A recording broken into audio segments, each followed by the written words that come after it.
Okay, so here's my reaction to reading number 1 of chapter 4, where I'll tell you a storytelling tip, something true, and something I liked about the story. So I'm going to start with something true because it was actually hard for me to figure out what was true in this piece of fiction that was kind of driving the fiction for me.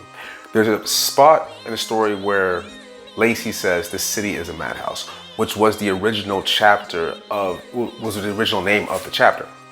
The city is a madhouse was definitely born out of my childhood experiences growing up in Mattapan and just being surrounded by craziness.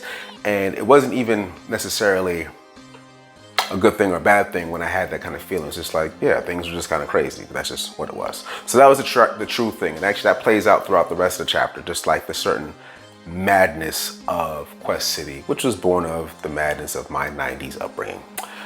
Storytelling tip. So there is, and actually I'm going to confess that there's something I did that I wish I'd done better. So I like the way, again, just the use of language and how characters sound different. So like the opening line is, "This is fun, innit? INNIT." And I don't know, it's like, I guess British talk or whatever. It was just something in my head. So that's cool. Where I think I won't say I messed up, but I had worked so hard to come up with original terms and original just slang and AAVE. Calling people stupid feels kind of out of place for me.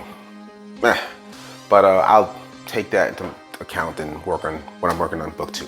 So that's a storytelling tip as far as like just kind of keeping language fresh, but also probably, since I'm doing it to myself right now, don't be too hard on yourself if you read your work and you realize, oh, I could have done this better or that better, because that is always gonna happen. It happens to me every time. If I look at my 1-minute stories, there's always something where I was thinking, why did I do that? Or I could have done this better, or I could have inflected my voice, or just used better description, yada, yada, yada.